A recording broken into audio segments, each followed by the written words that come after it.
राष्ट्रीय सेवा, देश की सुरीली धड़कन, सखी सहेली कार्यक्रम के लिए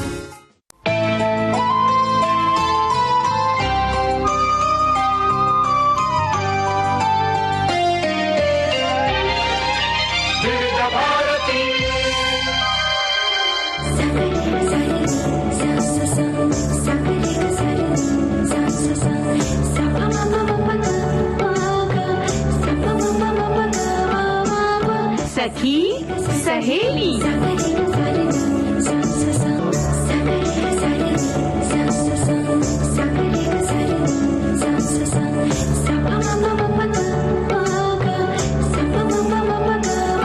सखी सहेली।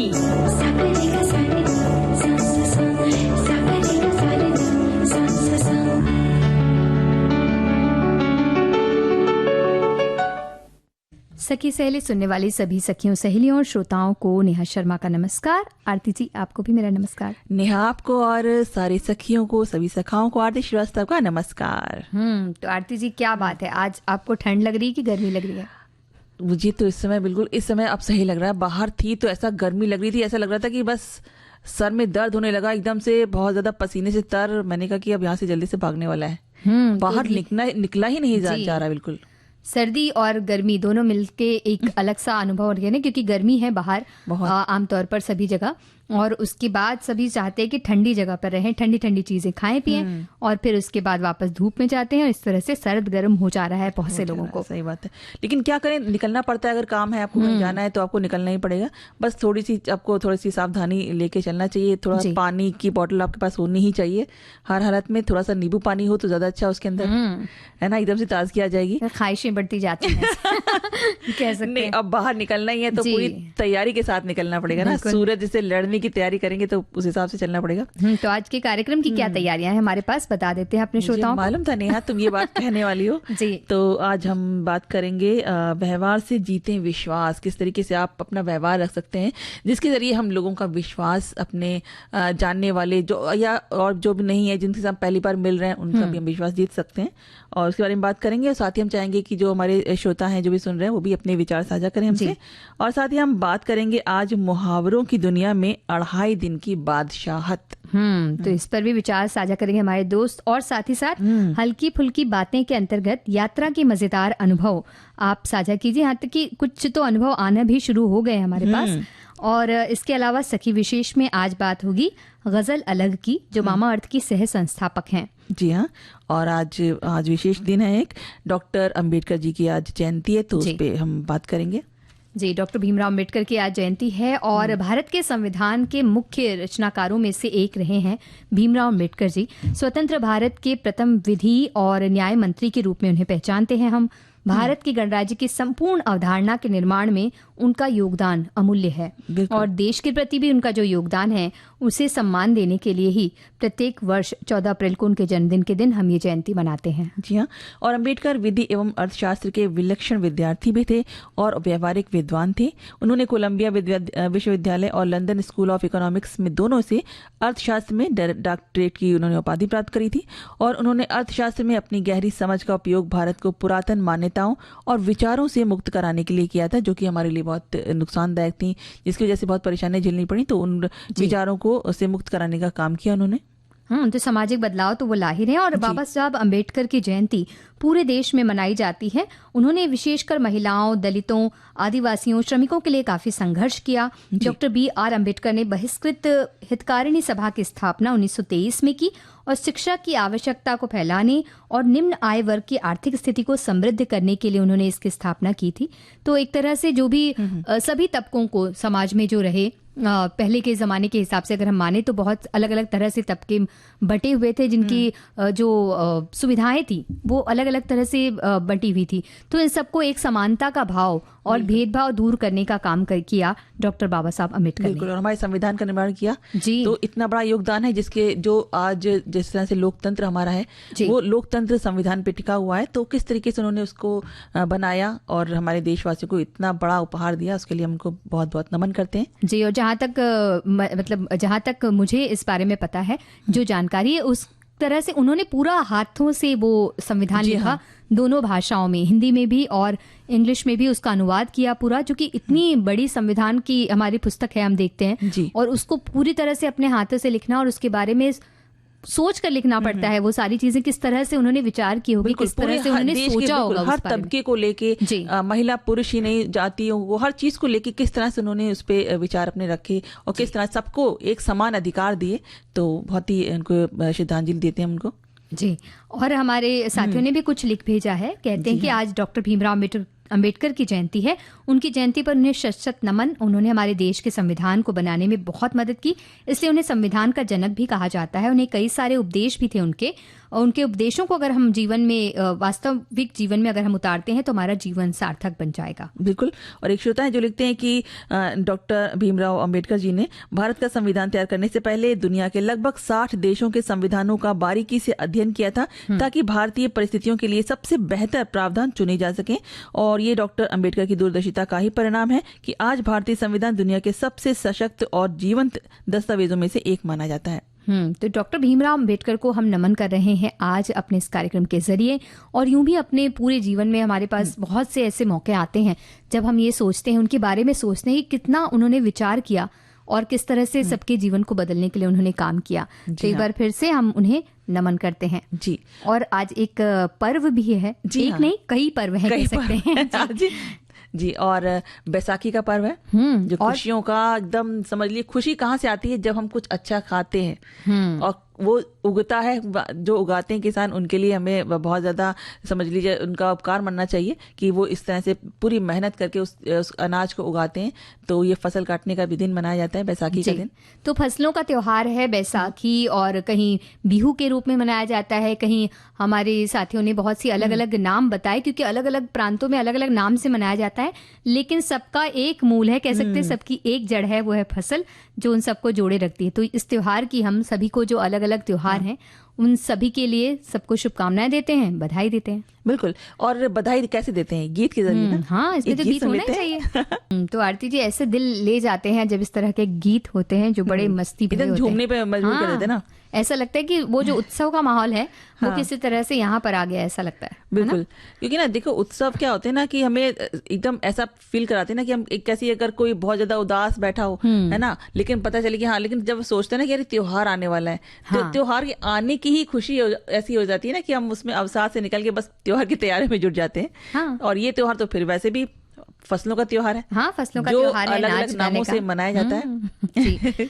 तो इस तरह से, और एक और खुशी जब हमें होती है इस वक्त, उस समय होती है जब हम किसी चीज को करना चाहते हैं, कोई लक्ष्य हमने बनाया और उस लक्ष्य पर हम जब उसको प्राप्त कर लेते हैं किसी भी तरह से, क्योंकि हर चीज में बड़ी मेहनत लगती है, ऐसे ही नहीं होता, नाम ऐसे ही नहीं होता। जैसे कि बच्चों का एग्जाम ही समझ लीजिए। हाँ। वो जब एग्जाम दे चुके होते हैं ना, पढ़ाई कर चुके, अपने एग्जाम दे चुके, उसके बाद जब उनको रिजल्ट मिलता है ना, उनको जो उन्होंने किया, इतना मेहनत करी, उसका जो फल मिलता है, तो वो जो खुशी होती है ना, तो फिर समझ लो वो सारी उनकी मेहनत वसूल हो जाती है। बिल्कुल। और चौथी पांचवी तक तो माता पिता की भी मेहनत वसूल हो जाती है। सही बात है। उनको ज्यादा खुशी होती है, पूरा टाइम लगना पड़ता है उसमें साथ में, और उनकी परीक्षा ज्यादा रहती है इनसे ज्यादा। क्योंकि बच्चों का रहता है ना कि वो तो अपना खेल कूद में अपना समय निकाल देंगे, उनको इतना सीरियस नहीं होते पढ़ाई को लेके, वो कि हाँ चलो ठीक है एग्जाम है तो ठीक है, लेकिन माता पिता के रहता है ना कि अरे मुझे तैयारी करानी है, नहीं तो एग्जाम में उतने मार्क्स नहीं आएंगे, तो वो सारा हेडेक उनका होता है। वो सारी उनको परेशानियां उनकी होती हैं कि भैया हमें कैसे भी करके पढ़ाना है, जबकि बच्चों का रहता है कि मैं बस जल्दी से पढूं और खेलने निकल जाऊं, जल्दी से खत्म हो जाए ये सारी परीक्षाएं और उसके बाद वो खेलें।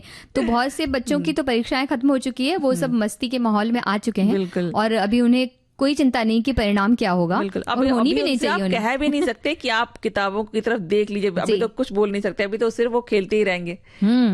और ये तो है, लेकिन एक माता पिता की चिंता भी इसलिए जायज होती कि वो चाहते कि उनका बच्चा एक अच्छा भविष्य बना ले, कुछ बन जाए, अपना नाम करे, और कहीं ना कहीं कुछ सफलता कैसे मिले उसे, इस विषय में हमारे जो परिजन होते हैं वो सोचते हैं बच्चों के लिए आमतौर पर। क्योंकि आजकल जो रहता है ना कि आजकल कि आपके मार्क्स कितने आए, इस चीज के ऊपर हो गया ना ज्यादातर। तो इतना बच्चों को भी इतना टेंशन रहता है इसी वजह से कि भाई हम कैसे भी करके हमें मार्क्स इतने लाने, छोटे छोटे बच्चों को टेंशन है कि हमारे उतने मार्क्स नहीं आएंगे तो क्या होगा। तो इस चीज से निकलना जरूरी है। आप बचपन को थोड़ा सा एंजॉय करने दीजिए, बच्चों को थोड़ा आनंद उठाने दीजिए, वो जरूरी भी है। तो इसलिए तो आकाशवाणी से समय समय पर इस तरह के कई कार्यक्रम भी आते हैं जिनमें बताया जाता है कि किस तरह से बच्चों को अपने परीक्षा का बहुत ज्यादा टेंशन लेने की जरूरत नहीं, क्योंकि अगर आप बहुत ज्यादा टेंशन लेते हैं, बहुत ज्यादा चिंता में रहते हैं, तो भी दिमाग अच्छी तरह से काम नहीं करता, जो आता रहता है वो भूल जाते हैं कई बार। तो इस तरह से माता पिता को भी किस तरह से थोड़ा शांत भाव से रहना चाहिए, जितना आप शांति से पढ़ेंगे, बिल्कुल जितना आप शांति से पढ़ेंगे ना उतना आपको अच्छे से याद होगा। जितना आप घबराहट के साथ पढ़ेंगे ना तो बिल्कुल याद नहीं होने वाला फिर। और बीच बीच में ब्रेक भी लेते रहना चाहिए, जैसे हम कार्यक्रम में लेने वाले हैं एक अंतराल के बाद। आप सभी का एक बार फिर से स्वागत है। आप सुन रहे हैं कार्यक्रम सखी सहेली। तो भाई सहेली की एक बात करने वाले हैं सखी विशेष में हम, जिन्होंने कुछ, हम कह रहे थे ना परीक्षाओं की ज्यादा टेंशन मत लीजिए, अपना एक लक्ष्य अगर हम बना लेते हैं और उसे पाने के लिए हम उस तरफ बढ़ते रहते हैं बिना ये परवाह किए कि लोग क्या कहेंगे या क्या होगा, ये हम सफल होंगे भी कि नहीं। हाँ। तो जब ये सोच जब हमारे मन से निकल जाते हैं कि हम सफल होंगे या नहीं होंगे, तो जब ये तो उस समय ना हम पूरी मन लगा के काम करते हैं कि हमें कोई परवाह नहीं है कि क्या चीज होने वाली है, बस हमें अपने लक्ष्य तक पहुंचना है, वहां तक ये हो जाता है। तो ऐसा ही कार्य किया गजल अलग ने, और इनकी कहानी महज व्यवसायिक सफलता की कहानी नहीं हम कह सकते हैं, क्योंकि बचपन से ही रचनात्मकता, जिज्ञासा और दूरदृष्टि कैसे रखी जाती है ये भी हमें इनकी कहानी से पता चलता है। क्योंकि वो रंगों, डिजाइन और नई सोच से आकर्षित थी। गजल अलग स्केचबुक, रंग और तरह तरह की आकृतियों के साथ अलग अलग प्रयोग करती रही। बचपन से ही उन्हें ये सब बहुत पसंद था। और उनकी रचनात्मकता जो थी वो महज एक कोई शौक नहीं थी, बल्कि एक ऐसा कौशल था जिसने वर्षों बाद उनके व्यावसायिक दृष्टिकोण को आकार दिया था।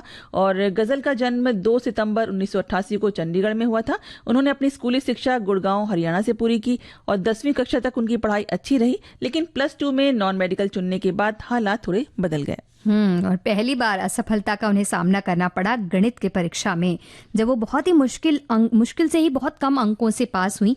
और इसके बाद उन्होंने कंप्यूटर साइंस में रुचि दिखाई, अच्छा प्रदर्शन किया। और हर मध्यम वर्गीय परिवार की तरह गजल को भी स्कूली शिक्षा पूरी करने के बाद कई प्रतियोगी परीक्षाओं में तैयारियों के लिए वो जुट गई। पर उन्हें जल्दी ही लग गया कि रास्ता उनके लिए नहीं है, क्योंकि वो जो करना चाहती हैं वो बिल्कुल अलग चीज वो करना चाहती हैं। और फिर उन्होंने साहस दिखाते हुए अपने माता पिता को बताया कि वो इस तरह की परीक्षाओं की तैयारी नहीं करेंगी। और जब माता पिता का साथ उन्हें मिला तो उन्होंने उनकी बात समझी और उनका साथ देना उन्होंने ये होना भी चाहिए कि देखना चाहिए कि जरूरी नहीं हर बच्चा हर उस विषय में तेज हो, उसकी जहाँ पे उसका इंटरेस्ट हो, जहाँ उसकी दिलचस्पी हो, उसको वहां पे आगे बढ़ाना चाहिए।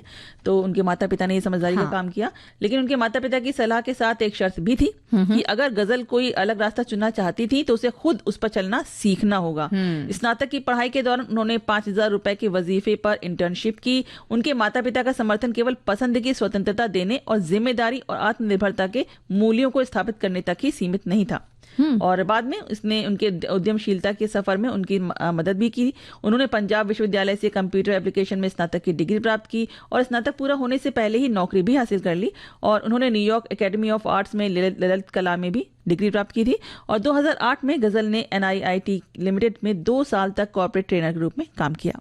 और जब वो काम कर रही थी तो उन्होंने कई IIT कंपनी के प्रबंधकों और इंजीनियरों को SQL J2ME और ओरेकल में प्रशिक्षित किया। इसके बाद उनकी जिंदगी में वरुण अलग आए और इन्होंने शादी कर ली। और नौकरी के सिलसिले में दोनों फिलीपींस चले गए और कुछ असफलताओं का सामना उन्हें करना ही पड़ा और बाद में वो भारत लौट आए। तो जब वो वापस आए तो उनके एक बच्चा हुआ और उसका उन्होंने स्वागत किया। हालांकि बच्चे को त्वचा की बीमारी होने का पता जब चला तो उनकी खुशी चिंता में बदल गई, क्योंकि कोमल त्वचा पर जो उत्पाद लगाए गए उससे चकत्ते और बेचैनी सी होने लगी बच्चे को, जिससे गजल को अपने बच्चे की मदद ना करने पाने का अपराध बोध होने लगा। उन्हें लगा कि बच्चे की वो ठीक से देखभाल नहीं कर पा रही। बिल्कुल, जो उनके प्रोडक्ट यूज करे थे, जो उत्पाद उन्होंने यूज कर उपयोग किए थे, उससे उसको परेशानी होने लगी थी। उन्होंने डॉक्टर्स और दोस्तों और नए माता पिताओं से बात की और पाया कि कई लोग इसी समस्या का सामना कर रहे थे। और माता पिता के इस संकट भरे समय में ही मामाअर्थ की नींव पड़ी। वो पहले भारत के बाहर से उत्पाद मंगवाती थी। बच्चे की स्वास्थ्य समस्याओं ने उनके जीवन में बदलाव की प्रेरणा दी थी। और अपने पति के साथ वो ऐसी चुनौतियों का सामना कर रहे दोस्तों के साथ वो मिली और उन्होंने शिशुओं के लिए जो सुरक्षित और सौम्य उत्पाद हो ये बनाने का उन्होंने बीड़ा उठाया और विभिन्न सामग्रियों और उत्पादों के बारे में पढ़ना शुरू किया, जो जहरीले टाइप के ना, मतलब बहुत ज्यादा केमिकल वाली चीजें ना हो शिशु देखभाल उत्पादों में। उनके बाजार में थोड़ी कमी उन्हें लगी तो उन्होंने इसकी कमी को पूरा करने के लिए दृढ़ संकल्प लिया और एक प्रेरणा में बदल गई उनका ये संकल्प। और आखिरकार सितंबर 2016 में उन्होंने शिशुओं के लिए 6 उत्पाद लॉन्च किए। गजल को अपने साथियों, रिश्तेदारों, यहाँ तक कि खुद में भी उन्हें ये बार बार लगता था कि लोग भी बार बार सवाल उठाते थे कि अपने बच्चे से ज्यादा वो अपने व्यवसाय को क्यों प्राथमिकता दे रही हैं। लेकिन उनके पति और वो दोनों ने हर मुश्किल में एक दूसरे का साथ दिया और आगे बढ़ते गए। बिल्कुल। और इन कठिनाइयों ने हर बच्चे और उनके माता पिता के लिए सुरक्षा और गुणवत्ता को प्राथमिकता देने वाला एक ब्रांड बनाने में उनके दृढ़ संकल्प को और भी ज्यादा मजबूत कर दिया था। और उन्होंने मातृत्व और व्यवसाय दोनों को कुशलता पूर्वक संभाला और ये साबित कर दिया कि एक माँ जो है वो सब कुछ कर सकती है। एक महिला होने के नाते गजल को व्यावसायिक जगत में कई चुनौतियों का सामना करना पड़ा था, फिर भी उन्होंने हार नहीं मानी और दृढ़ संकल्प के साथ आगे बढ़ते हुए अपनी क्षमता और प्रतिबद्धता का प्रदर्शन किया। और उनका मानना है कि सफलता का मार्ग सीधा नहीं होता, बल्कि बाधाओं, चुनौतियों और अथक परिश्रम से भरी एक यात्रा होती है।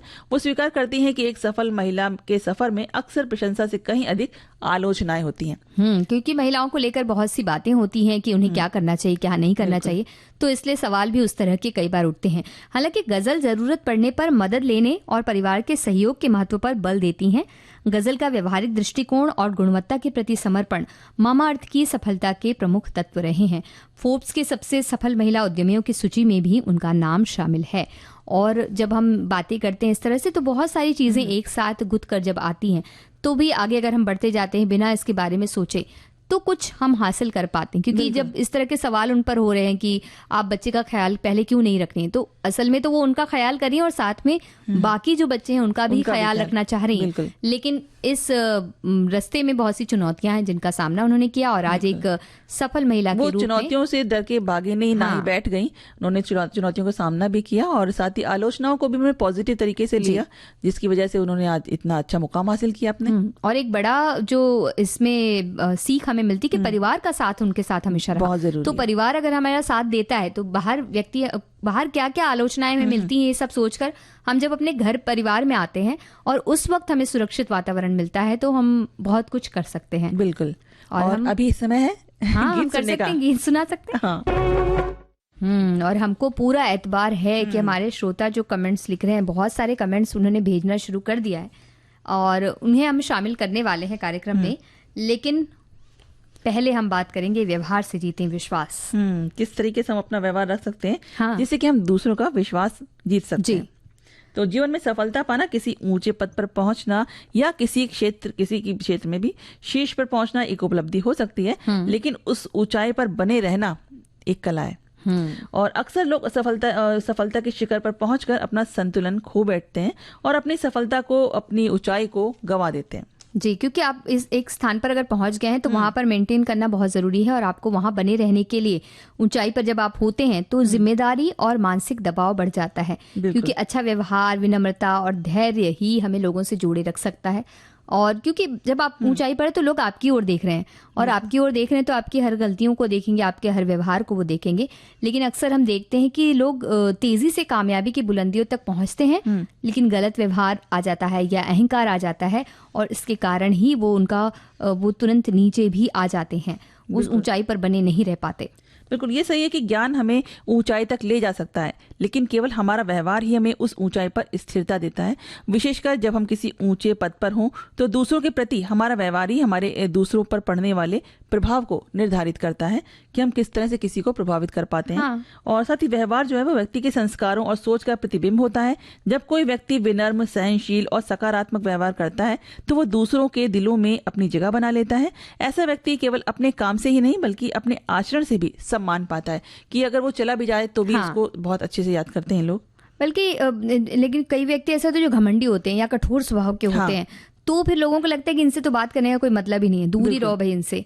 और धीरे धीरे उनकी स्थिति कमजोर होने लगती है, क्योंकि आप अगर ऊंचाई पर हैं तो आपको बहुत से सहयोग की भी आवश्यकता है। और अब जब आप ऊंचाई पर हैं तो व्यवहार को संतुलित अगर आप नहीं बनाते हैं तो आपसे लोग दूर होने लगते हैं और फिर आपकी जो ऊंचाई है वो बने रहने के लिए भी तो लोगों की जरूरत है। तो लेकिन कई बार ऐसा होता है कि सफलता जैसे ही आती है तो लोगों के मन में अहंकार आ जाता है और इसकी वजह से अक्सर हमने देखा है कि जो सफल व्यक्ति होते हैं वो सफलता के उस पायदान से जल्द ही नीचे उतरने लगते हैं, क्योंकि जो व्यक्ति सफलता के बावजूद भी सरल हो, विनम्र हो, तो वो अपनी उपलब्धियों को सुरक्षित भी रखता और आगे बढ़ता भी जाता है। बिल्कुल। और जितने आप विनम्र होंगे ना, उतने ही ज्यादा लोगों को के आप करीब होंगे, चाहे आप कितनी बड़ी पद पे क्यों ना पहुंचे। कहते हैं ना, जो जितना ज्यादा पेड़ जो होता है वो फलों से लदा होता है, वो उतना ही झुका भी हुआ होता है। तो आप उस तरीके से अगर बनेंगे कि भाई दूसरों के प्रति सम्मान, ये नहीं कि अगर हमसे छोटा है, हमसे जूनियर है, तुम उसका सम्मान ना करें, क्योंकि सम्मान हर इंसान का होता है, चाहे कैसा भी कुछ भी काम क्यों ना कर रहा हो।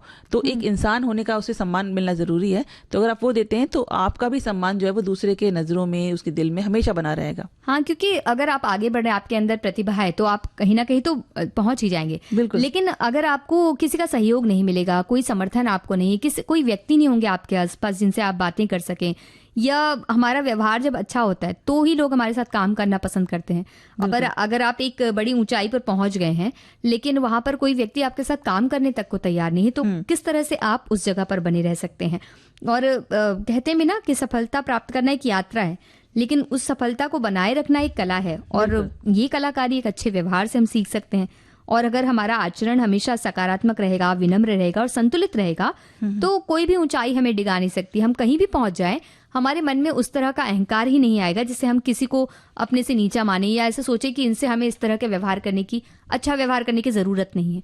तो ये विचार आते ही मन में आप अपने आप को पतन की ओर ले जाते हैं, ऐसा कह सकते हैं। बिल्कुल। वो कहते हैं ना, नए नक्षत्रों में प्रतिभा की बीज बोले, किंतु इतने ऊंचे भी नहीं कि पांव तले दूब ही ना जमे, कोई कांटा ना चुभे, कोई कली ना खिले, ना वसंत हो ना पतझड़, सिर्फ ऊंचाई का अंधड़, मात्र अकेलापन का सन्नाटा। तो हे प्रभु, मुझे इतनी ऊंचाई कभी मत देना कि गैरों को गले न लगा सकूं, इतनी रुखाई कभी मत देना। कहते ना एक ये पंक्तियां, तो इस तरीके का इंसान को होना चाहिए कि वो दूसरों के बीच में, दूसरों के दिलों में रह सके, ना कि सिर्फ एक पद पे कुछ समय के लिए रह सके। क्योंकि एक पद जो आपको मिला है वो कुछ समय के लिए होता है, या आप कुछ भी कर रहे हैं अपने जीवन में, आप बहुत ऊंचाई पे पहुंच गए हैं, तो वो कोई भी कितनी भी ऊंचाई हो हमेशा नहीं रहती है। तो हमेशा हमें ये सोच कर काम करना चाहिए कि नहीं, हमें लोगों के दिलों में जगह बनानी है, ना कि किसी ऐसी जगह पे। तो अब लोगों के दिलों में जगह बनानी है, इस विषय पर आप थोड़ा सोचिए। तब तक हम ले लेते हैं एक छोटा सा अंतर। सकूं, इतनी रुखाई कभी मत देना। कहते ना एक ये पंक्तियां, तो इस तरीके का इंसान को होना चाहिए कि वो दूसरों के बीच में, दूसरों के दिलों में रह सके, ना कि सिर्फ एक पद पे कुछ समय के लिए रह सके। क्योंकि एक पद जो आपको मिला है वो कुछ समय के लिए होता है, या आप कुछ भी कर रहे हैं अपने जीवन में, आप बहुत ऊंचाई पे पहुंच गए हैं, तो वो कोई भी कितनी भी ऊंचाई हो हमेशा नहीं रहती है। तो हमेशा हमें ये सोच कर काम करना चाहिए कि नहीं, हमें लोगों के दिलों में जगह बनानी है, ना कि किसी ऐसी जगह पे। तो अब लोगों के दिलों में जगह बनानी है, इस विषय पर आप थोड़ा सोचिए। तब तक हम अंतराल के बाद आप सभी का एक बार फिर से स्वागत है। आप सुन रहे हैं कार्यक्रम सखी सहेली। और सखी सहेली में अब एक गीत सुनवा दें इससे पहले? बिल्कुल बिल्कुल, एक गीत सुन लेते हैं। तो क्या पा लिया आपने, बताइए। कमेंट्स में बहुत सारी चीजें पा ली। बिल्कुल, व्यवहार से तो सब कुछ पा लेता है इंसान। हाँ। अगर व्यवहार अच्छा है तो आप सब। और हमारे साथियों ने भी व्यवहार से संबंधित बहुत सी बातें लिखी, बहुत से कमेंट लिखे हैं। लेकिन फिलहाल हम 2.5 दिन की बादशाहत मुहावरे पर जो उनके विचार हैं उस पर बात करने वाले हैं, है ना? बिल्कुल। तो 2.5 दिन की बादशाहत के बारे में एक हमारे श्रोता हैं जो लिखते हैं कि 2.5 दिन की बादशाहत क्या खूब कहानी है, आया था जो शान से, जाना भी अनजाना है। कल तक था वो सरताज, यहाँ सब उसके दीवाने थे, आज वही तन्हा खड़ा है, बदले सब अफसाने हैं, चमक दमक के इस जग में कुछ भी स्थायी नहीं, जो आज मिला है हाथों में कल उसका साया भी नहीं। यानी कि कुछ समय की चीजें हैं बस। कहते हैं ना, 4 दिन की चांदनी, उसी तरीके की 2.5 दिन की बादशाह। मुहावरे एक है, उसको तरह तरह से आप बोल सकते हैं, तरह तरह से बोला गया, और सबके पीछे कोई ना कोई कहानी भी है। हमारे एक साथी लिख रहे हैं कि इसका मतलब होता है बहुत ही कम समय के लिए मिली ताकत, पद या सत्ता जो जल्दी खत्म हो जाती है। जब कोई व्यक्ति थोड़े समय के लिए बहुत ताकतवर या बड़ा बन जाए लेकिन वो स्थिति ज्यादा दिन टिके नहीं, तब कहते हैं 2.5 दिन की बादशाहत। उदाहरण दिया है उन्होंने, कुछ दिनों के लिए नई नौकरी मिली और घमंड करने लग गया, लेकिन जल्दी निकाल दिया गया, 2.5 दिन की बादशाहत निकली। ये मुहावरा हमें सिखाता है अस्थायी सफलता पर घमंड नहीं करना चाहिए, क्योंकि वो टिकती नहीं है। बिल्कुल। और एक और श्रोता जो लिखते हैं कि ना करें गुमान कुछ तू यहाँ, की झूठी हर रवायत है, 2.5 दिन की बादशाहत है, महल आज बना रहा खंडहर भी बने यहीं, ना रख तू बैर ना निभा यहाँ कोई बगावत है, 2.5 दिन की बादशाहत। मतलब आप लड़ाई झगड़े, एक दूसरे से मन मुटाव करके, हाँ। कितना सब चीजें करके इतना सारा बटोर लेते हैं अपने दिमाग में टेंशन, उसका कोई मतलब नहीं है, जबकि कुछ नहीं है, बहुत समय तक रहने वाली चीजें नहीं होती हैं ये कह सकते हैं इसको जीवन के साथ भी अगर हम जोड़ें तो किसी को पता नहीं कि जीवन अनिश्चित है, तो कितने दिन का है, उस हिसाब से आप अपने हिसाब से जिए। और हमारे एक साथी कह रहे हैं कि इस मुहावरे का अर्थ होता है कि एक व्यक्ति के पास बहुत छोटा दिन के लिए कुछ करने की शक्तियां और बहुत झड़ रहा है ना, हमने तो भाई इतने दिन में हम ये कर लेंगे वो कर लेंगे, बहुत ज्यादा झड़ रहा है, बहुत ज्यादा बखान कर रहा है उसका, जबकि उसके पास कुछ करने के लिए दिन नहीं है। इस मुहावरे का अर्थ है ऐसा हमारी जिंदगी में कितनी बार होता है कि लोगों के पास करने को कुछ नहीं होता, बहुत कम दिन के लिए कुछ होता है, लेकिन इसी में वो काफी झाड़ लेते हैं, अपना राग जमा देते हैं, ऐसा इन्होंने कहा है। बिल्कुल। तो जो आपका समय है जिसमें आप अच्छे किसी अच्छे समय को निकाल रहे हैं, तो अच्छे समय को निकालिए और उसमें आप घमंड मत करिए, अहंकार मत पालिए अपने मन में, इसका यही मतलब है। और साथ ही एक और श्रोता है जो लिखते हैं कि इसी तरह से उन्होंने भी लिखा है कि कुछ दिनों का आनंद, क्षणिक सुख या अस्थायी शासन, इसको कहा जाता है। और ये अक्सर ऐसे मौकों के लिए प्रयोग होता है जब किसी को अचानक कुछ समय के लिए बड़ी शक्ति या सुख मिल जाए, और उस स्थिति को भी दर्शाता है जब कोई व्यक्ति अल्पकाल के लिए यानी थोड़े से समय के लिए ऐश्वर्य भोगता है, यानी कि खूब अच्छे अच्छे चीज़ों को उसको मिलती है, सफलता मिलती है या ऊंचे पद पर रहता है। और जैसे कि मैनेजर के बाहर जाने पर मोहन को ऑफिस में 2.5 दिन की बादशाहत मिल गई है, उन्होंने वाक्य प्रयोग भी कर दिया है। ये ऐसा लगता है ना स्कूल के दिन याद आ जाते हैं। वाक्य प्रयोग करो चलो। तो इस मुहावरे का जो प्रयोग है वो अक्सर जीवन की अनिश्चितता और भौतिक सुखों के क्षणभंगुर होने को रेखांकित करने के लिए किया जाता है। और हमारे एक साथी ने कुछ एक कहानी इसके पीछे लिखी है। 2.5 दिन की बादशाहत यानी 2.5 दिन की हुकूमत, मतलब निश्चित दिन के लिए खूब ऐश्वर्य भोगना, कम समय के लिए अधिकार मिलना। जैसे हुमायूं ने निजाम बिस्ती को 1 दिन का बादशाह बनाया था, जिसने बादशाह हुमायूं को जमुना नदी में डूबने से बचाया था। अब इस कहानी के बारे में तो हमें ज्यादा कुछ पता नहीं है, लेकिन हमें ये पता है कि अब हम सुना सकते हैं कार्यक्रम में गीत सुना सकते हैं। तो अजनबी तो बिल्कुल भी नहीं बनना चाहिए, और खासतौर पर जब हम यात्रा के लिए निकलते हैं तो किसी से, अजनबियों से तो बहुत कुछ भी नहीं लेना चाहिए, तब अजनबी से बन के किनारा कर लेना चाहिए, ऐसा कहते हैं। बिल्कुल अजनबी बन जाना चाहिए फिर। क्योंकि ना हमें पता नहीं होता ना, देखिए जरूरी नहीं कि हर कोई ऐसा हो, लेकिन अक्सर ऐसा हो जाता है ना कि कुछ ऐसा हम कुछ खा लेते हैं जिसकी वजह से हमारी परेशानी हो सकती है, तो हमें उस चीज को हम ऐसा काम ही क्यों करें, फिर हम जो परेशान हो जिसकी वजह से। पहले कहा करते थे ना, जब हम यात्रा के लिए निकलते थे तो जो भी बड़े होते थे घर के, वो कहा करते थे कि भाई एक तो गाड़ी से हाथ बाहर ना निकालना, और दूसरा किसी भी अजनबी से कुछ खाने की चीज मत खाना। तो फिर बीच का माहौल ऐसा हुआ कि सब एक दूसरे पर भरोसा बहुत ज्यादा रहा और इस तरह की घटनाएं कम होती गई, तो सब एक दूसरे से बड़ी अच्छे से दोस्ती करने लगे। तो दोस्ती करने में कोई बुराई नहीं है, पर फिर भी जांच परख के ही कीजिए, क्योंकि आपको पता नहीं कि कौन। सतर्कता बहुत जरूरी है, सावधान रहना बहुत जरूरी है जी। और इसी को लेके बहुत सारे हमारे पास कमेंट्स भी आए, बहुत सारी बातें कही हैं, श्रोताओं ने अपने अनुभव बताएं। तो एक श्रोता का अनुभव लेते हैं। तो कहते हैं कि हल्की फुल्की बातें, यात्रा के मजेदार अनुभव तो बहुत से रहे। एक बार हम कहीं जा रहे थे, लेकिन हमें ये बहुत जल्दी थी कि ट्रेन ना छूट जाए, और इसी हड़बड़ी के कारण एक प्लेटफॉर्म से शायद 2 ट्रेन आ रही थी, तो हम कंफ्यूज हो गए और हम गलत ट्रेन में चढ़ गए। और गलत ट्रेन में चढ़ने के नतीजा ये हुआ कि ट्रेन में हम सबसे डांट खाए, और वो ट्रेन गया जा रही थी, पर हमें कहीं और जाना था। तो शुक्र है कि गया में हमारे को रिश्तेदार रहते हैं, वहां हम उतरे तो चले गए, मतलब पूरा वहां तक, और वहां रात बिताई उन्होंने, तब जाकर सुबह दूसरी ट्रेन में चले। तो ऐसा अनुभव रहा है उनके साथ में। तो टिकट वगैरह का क्या किए, पूरा बताना चाहिए था। खैर किस तरीके से वो परेशान भी होंगे सच में। हमारे एक और साथी कह रहे हैं कि हम 5 दोस्त खंडवा से जोधपुर, जैसलमेर और नाथद्वारा की शानदार यात्रा पर निकले थे। पूरा सफर मौज मस्ती से भरा था, लेकिन असली रोमांच तो वापसी के वक्त शुरू हुआ। वापसी में हमारी ट्रेन रतलाम रुकी, पांचों मस्ती के मूड में थे, तो सोचे कि शहर का मशहूर खाना चखा जाए। ट्रेन से उतर के पास के एक होटल में खाना पैक कराने चले गए। तभी दोस्तों ने कहा तुम लोग खाना लो, हम जाकर सीट रोकते हैं। जब हम खाना पैक करवाकर वापस प्लेटफॉर्म पर पहुंचे तो नजारा देखने लायक था। ट्रेन हमारी आंखों के सामने रफ्तार पकड़ चुकी थी और हम बेबसी से उसे जाते देख रहे थे। एक हाथ में खाने के पैकेट, दूसरे में छूटती ट्रेन का अफसोस। हमने हार नहीं मानी और तुरंत बस पकड़कर इंदौर के लिए रवाना हुए। किस्मत ने साथ दिया और इंदौर में हम सब दोस्त फिर से एक साथ हो गए। वहां से हम वापस अपने शहर खंडवा पहुंचे। वो भाग दौड़, वो डर और फिर सबका मिल जाना, ये हमारी यात्रा का सबसे मजेदार हिस्सा बन गया, जिसे हम आज भी याद करके खूब हंसते हैं। इनको तो ट्रेन मिल गई, किसी तरह से इन्होंने जुगत लगाई। और ट्रेन और अपना खाना पीना भी मिल गया, खाना पीना भी खाया और ट्रेन भी मिल गई इनको। तो एक और श्रोता है जो लिखते हैं कि मेरी यात्रा बहुत ही शानदार है। जब भी हम दिल्ली से अपने शहर जाते हैं तो हम हमेशा ट्रेन से ही सफ़र करते हैं। हम रात में बैठते हैं और सुबह सुबह अपने घर पहुंच जाते हैं और सुबह का नज़ारा देखने लायक होता है। उगता हुआ सूरज, लहलहाते खेत, पहाड़, नदियाँ, ये सब देख के मन प्रसन्न हो जाता है। तो एक अपना एक अनुभव बता देती हूँ जो मतलब ट्रेन में जाते हुआ कि एक फैमिली चढ़ी ट्रेन में, हमारे सामने जो बर्थ पे बैठे थे तो 7-8 लोग थे उनकी फैमिली में। तो वो उनके जो उनकी दादी थी तो वो उन्होंने बहुत सारे सेब निकाले और सब मैंने कहा सेब तो निकाले नहीं, लेकिन ऐसे देंगे कि काटेंगे क्या करेंगे, लेकिन उनके पास उनके चाकू नहीं था। तो उन्होंने क्या किया, अपनी साड़ी में सेफ्टी पिन निकाली और उन्होंने सेफ्टी पिन से उसकी फाके निकाली हैं सेब की। कलाकारी है, बहुत देर तक वो ये चीज करती रही। हमने कहा बहुत बढ़िया। फिर उन्होंने धोया उसको अच्छी तरीके से, फिर सबको दिया। तो कलाकारी, ऐसी कलाकारी भी देखने मिल जाती है कई बार यात्रा में।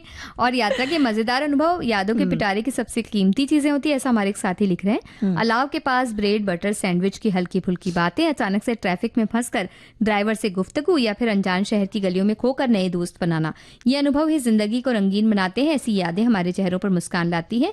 मजेदार पल वो बताने की अचानक कभी कभी जब योजना बन जाती है कि कहीं चलो चलते हैं, तो हर मोड़ पर एक नई कहानी इंतजार करती है। अनोखा खान पान होता है, कहने कि जहां जाते हैं वहां कुछ ना कुछ खाने मिल जाता है, अलग अलग संस्कृति का स्वाद चखते हैं। हॉस्टल का सामुदायिक जीवन, अकेले यात्रा करते समय हॉस्टल में रुकते हैं तो अलग अलग देश के लोगों से मुलाकात होती, बातचीत का मौका मिलता है। प्रकृति के करीब जाते हैं तो कैंपिंग करें या फिर तारों भरी रात के नीचे अगर बैठते हैं दोस्तों के साथ तो भी आनंद आता है। रेल की यात्रा के लिए कह रहे हैं कि खिड़की के पास बैठकर उगते सूरज की सुनहरी किरणें, हरे भरे खेत और बदलते नजारे देखना, और सुबह की चाय के साथ पहाड़ों का नजारा, कैंपिंग में टेंट और तिरपाल लगाने की कोशिशें, दोस्तों के साथ पैदल चलना, मस्ती भरे पल, यात्रा के खट्टे मीठे अनुभव ही हमें जीवन के प्रति एक नया दृष्टिकोण देते हैं। बिल्कुल, हर जगह एक नई कहानी मिलती है जी। देखो तो सबको, अगर आप ध्यान से देखें, बैठे बस एक जगह बैठ के ट्रेन में आप देखते रहिए, मतलब इतना अच्छा एंटरटेनमेंट होता है ना कि लगता है कि हम और किस चीज की जरूरत ही नहीं है। फोन एक साइड में, मतलब फोन तो आप उठा ही नहीं सकते ट्रेन में बैठ के, आप बस आप अपने चारों तरफ देखते रहिए।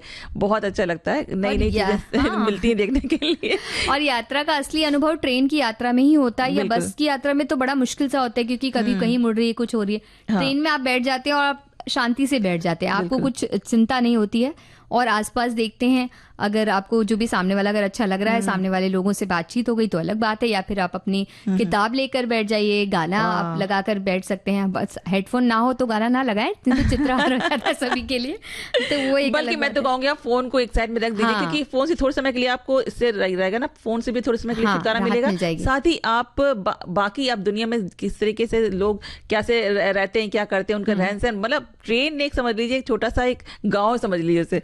तो सब अलग अलग जगह पे आपको अलग अलग डिब्बे में अलग अलग तरह की चीजें दिख रही होती हैं। आप जिस उसमें बैठेंगे, आप देखिए हर जगह हर सीट पे अलग अलग तरीके के लोग बैठे होंगे और बातें कर रहे होंगे, कोई खाना अपना फैला के बैठा होगा, ये सब चीजें रहती हैं। और अगर आप कलाकार हो तो ड्राइंग बना सकते हैं उनकी, अगर आप कहानीकार हो तो आपको इतने सारे पात्र एक ही जगह पर मिल जाते हैं। बिल्कुल, एक अच्छा खासा कह सकते हैं कि यादों का पिटारा तो तैयार होता ही, साथ ही साथ बहुत सारी चीजें और आप लेकर आते हैं। बिल्कुल, जो आपके अनुभव भी आपके साथ बढ़ते जाते हैं जी।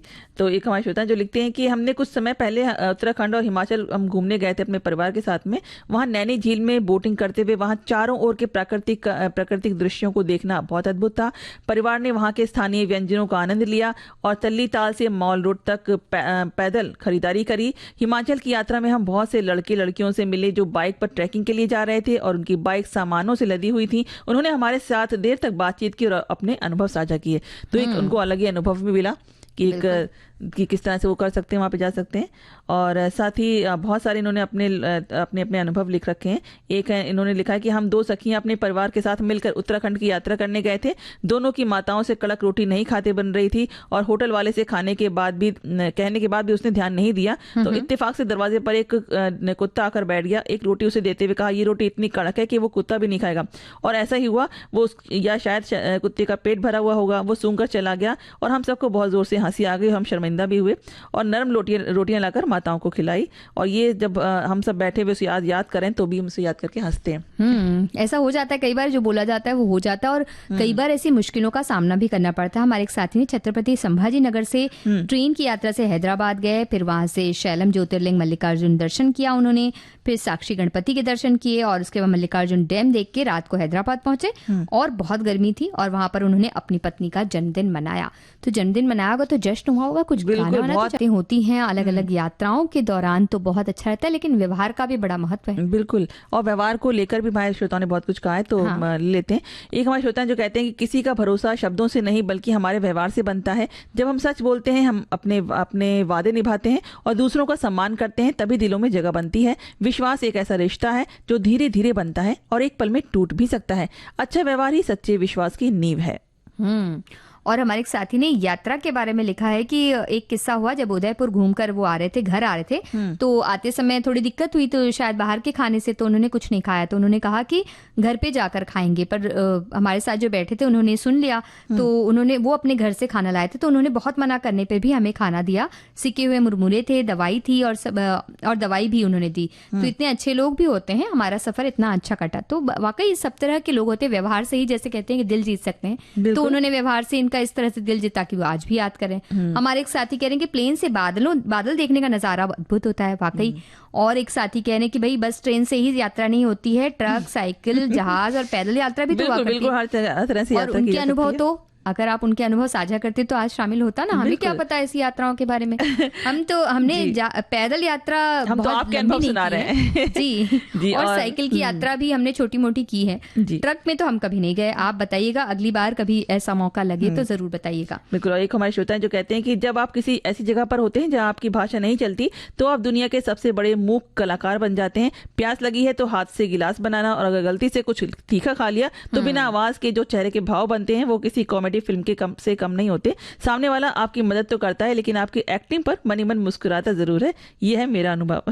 और कई बार वापस घर आने के बाद भी हम लोग बहुत लंबे समय तक ऐसे सोचते हैं कि सामने वाला हमारी बात नहीं समझेगा। तो वो ज्यादा अनोखा अनुभव हो जाता है। हमारे एक साथी ने व्यवहार के बारे में लिखा है कि सफलता बहुत ही तुरंत होती है, सीखने, अनुकूलन करने, दृढ़ता के वर्षों के दौरान बनाया जाता है। गजल आला की कॉर्पोरेट ट्रेनर से एक प्रसिद्ध उद्यमी बनने तक की यात्रा में इनोवेशन के लिए दृढ़ संकल्प, दृष्टि और गहरी जड़ों के जुनून को दर्शाया गया है। वहीं हमारे एक और साथी कह रहे हैं कि व्यवहार से जीते विश्वास, ये तो बहुत ही अच्छी बात ही नहीं, अपितु स्वस्थ जीवन का मूल मंत्र है। किंतु जिस तरह से एक हाथ की पांचों उंगलियां समान नहीं होती, इसी प्रकार से व्यवहार कुशल होना भी सबके बस की बात नहीं। लेकिन ये नहीं कहा जा सकता है कि व्यवहार कुशलता प्राप्त नहीं की जा सकती। दरअसल यह अभ्यास परक है और उस अभ्यास के चलते उन्हें प्राप्त भी किया जा सकता है। और व्यवहार कुशलता से ही विश्वास जताया जा सकता है, क्योंकि विश्वास प्राप्त ही भरोसेमंद हुआ करते हैं। बिल्कुल। और एक श्रोता है जो लिखते हैं कि इंसान मात्र से ही गलत आचरण कभी हो जाता है, और किसी के मन में कुछ अशांति चल रही है तो वो ना चाहते हुए भी कभी कोई किसी के साथ में गलत आचरण कर देता है। जो समझदार होगा वो फिर गलत आचरण करने वाले पर कुछ सहानुभूति रखता होगा, तो वो चुपचाप सुन लेगा उस समय, क्योंकि उसे मालूम है कि गलत का आचरण करने वाला बाद में सॉरी बोल देगा। और अभी हम एक गीत सुनवा दें। बिल्कुल। के मन में कुछ अशांति चल रही है तो वो ना चाहते हुए भी कभी कोई किसी के साथ में गलत आचरण कर देता है। जो समझदार होगा वो फिर गलत आचरण करने वाले पर कुछ सहानुभूति रखता होगा, तो वो चुपचाप सुन लेगा उस समय, क्योंकि उसे मालूम है कि गलत का आचरण करने वाला बाद में सॉरी बोल देगा। और अभी हम एक गीत सुनवा दें। बिल्कुल।